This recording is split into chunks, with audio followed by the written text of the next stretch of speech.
ভাবুন তো, আপনি বহু বছর ধরে একটা হেলথ ইন্স্যুরেন্স পলিসি চালাচ্ছেন, কিন্তু হঠাৎ দেখলেন প্রিমিয়াম বাড়ছে, কভারেজ কম, ক্লেম করতে গেলেই ঝামেলা।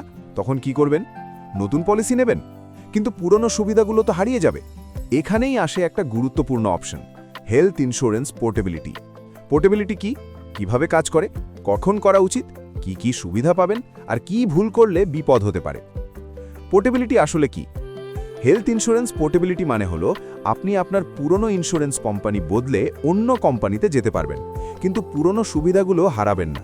মানে নতুন কোম্পানিতে গেলেও আপনার আগের waiting period, pre existing disease coverage, no claim bonus বা এনসিবি এগুলো ক্যারি ফরওয়ার্ড হবে পলিসি টার্মস অনুযায়ী। কিভাবে কাজ করে? পোর্টেবিলিটি করার একটা নির্দিষ্ট নিয়ম আছে। এটা আপনি শুধুমাত্র পলিসি রিনিউয়ালের সময় করতে পারবেন। সাধারণত রিনিউয়ালের ৪৫ থেকে ৬০ দিন আগে আবেদন করতে হয়।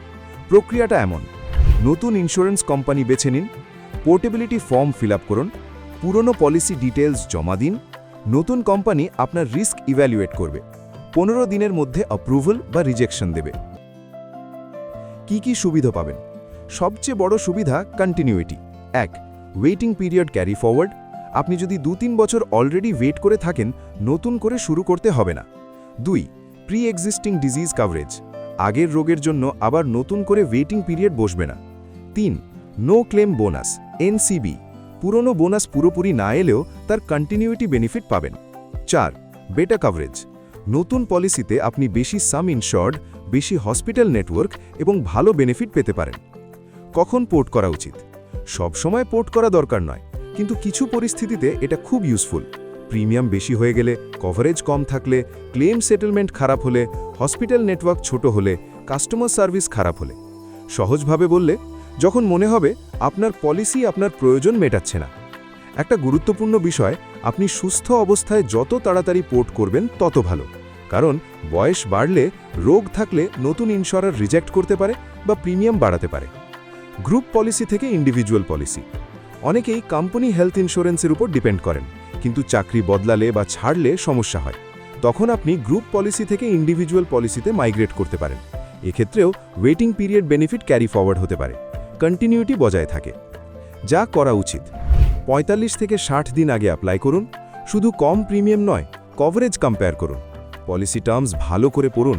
পুরো হেলথ হিস্ট্রি ডিসক্লোজ করুন। ওয়েটিং পিরিয়ড ও সাব লিমিট চেক করুন। যা করা উচিত নয়: শেষ মুহূর্তে অ্যাপ্লাই করবেন না। সব বেনিফিট একই থাকবে ধরে নেবেন না। রোগ বা ক্লেম হিস্ট্রি লুকোবেন না।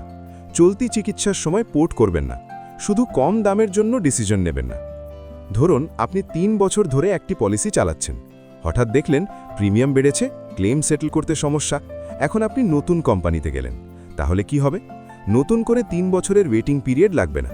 পুরনো এক্সপিরিয়েন্স কাউন্ট হবে, কিন্তু নতুন টার্মস অনুযায়ী কিছু কন্ডিশন বদলাতে পারে। হেলথ ইন্স্যুরেন্স পোর্টেবিলিটি একটা শক্তিশালী অপশন, কিন্তু এটা ব্লাইন্ডলি ইউজ করার জিনিস নয়। সঠিক সময় সঠিক কারণে করলে আপনি বেটার কাভারেজ পাবেন, কম খরচে বেশি সুবিধা পাবেন।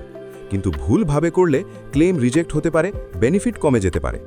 আজকের দিনে স্বাস্থ্য খরচ দ্রুত বাড়ছে, তাই শুধু পলিসি থাকা যথেষ্ট নয়, সঠিক পলিসি থাকা জরুরি। আর সেই সুযোগটাই দেয় পোর্টেবিলিটি। ব্যুরো রিপোর্ট, আর+ নিউজ।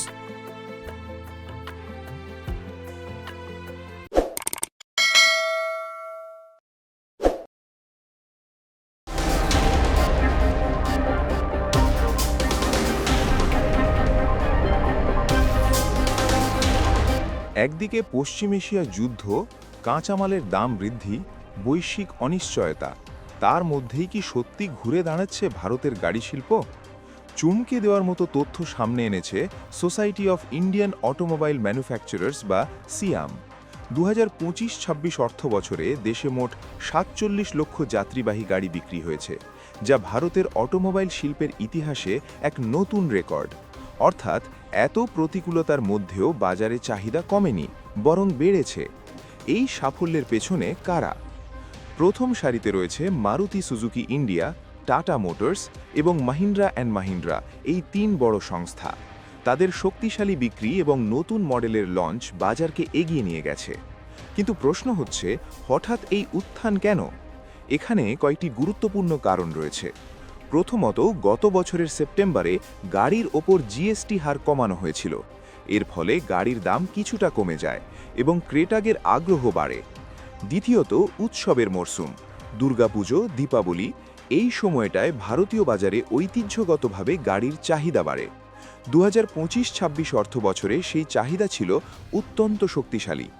তৃতীয়ত, অর্থনৈতিক নীতির প্রভাব, আয় করে ছাড়, সুদের হার কমানো, এই পদক্ষেপগুলি ক্রেতাদের হাতে অতিরিক্ত অর্থ দিয়েছে, ফলে ইএমআইতে গাড়ি কেনা সহজ হয়েছে।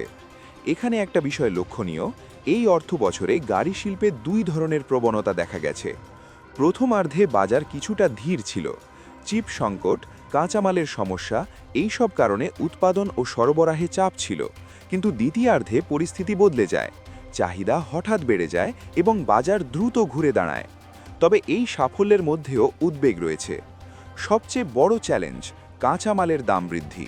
স্টিল, অ্যালুমিনিয়াম, সেমিকন্ডাক্টর, এই সব উপকরণের দাম বাড়ছে, ফলে উৎপাদন খরচ বেড়ে যাচ্ছে। এর সরাসরি প্রভাব পড়তে পারে গাড়ির দামে, অর্থাৎ ভবিষ্যতে গাড়ি কিনতে গেলে ক্রেতাদের আরও বেশি খরচ করতে হতে পারে। এর পাশাপাশি আরেকটি বড় অনিশ্চয়তা পশ্চিম এশিয়ার যুদ্ধ পরিস্থিতি। এই সংঘাতের ফলে আন্তর্জাতিক সরবরাহ ব্যবস্থায় বিঘ্ন ঘটার আশঙ্কা রয়েছে।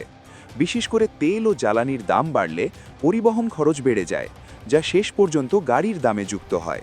শুধু তাই নয়, যদি এই পরিস্থিতি দীর্ঘস্থায়ী হয় তাহলে ভোক্তাদের ক্রয় ক্ষমতাও কমে যেতে পারে, কারণ জ্বালানি, দৈনন্দিন খরচ সবকিছুই তখন বেড়ে যায়। ফলে মানুষ বড় খরচের সিদ্ধান্ত, যেমন গাড়ি কেনা, স্থগিত রাখতে পারেন। এখানেই সামনে আসে একটি গুরুত্বপূর্ণ প্রশ্ন, এই রেকর্ড বিক্রি কি টেকসই? বিশেষজ্ঞরা বলছেন, বর্তমান সাফল্য অনেকটাই নীতিগত সুবিধা এবং উৎসবের চাহিদার উপর নির্ভরশীল। কিন্তু যদি কাঁচামালের দাম বাড়তে থাকে এবং আন্তর্জাতিক পরিস্থিতি অস্থির থাকে, তাহলে ভবিষ্যতে চাহিদায় কিছুটা ভাটা পড়তে পারে। অন্যদিকে ইতিবাচক দিকও রয়েছে। ভারতে মধ্যবিত্তের সংখ্যা বাড়ছে, শহরায়ন বাড়ছে এবং ব্যক্তিগত গাড়ির চাহিদা ক্রমশ বাড়ছে। এছাড়া ইলেকট্রিক ভেহিকল বা ইভি সেগমেন্টও ধীরে ধীরে বাজারে জায়গা করে নিচ্ছে। এই সব মিলিয়ে দীর্ঘমেয়াদে অটোমোবাইল সেক্টরের সম্ভাবনা এখনও শক্তিশালী। সবশেষে বলা যায়, 2025-26 অর্থ বছর ভারতের গাড়ি শিল্পের জন্য একটি টার্নিং পয়েন্ট। একদিকে রেকর্ড বিক্রি, অন্যদিকে বাড়তে থাকা খরচ এবং বৈশ্বিক অনিশ্চয়তা, এই দুয়ের মাঝেই দাঁড়িয়ে রয়েছে এই শিল্প। এখন দেখার বিষয়, এই গতি কি ধরে রাখা সম্ভব, নাকি সামনে আরও বড় চ্যালেঞ্জ অপেক্ষা করছে।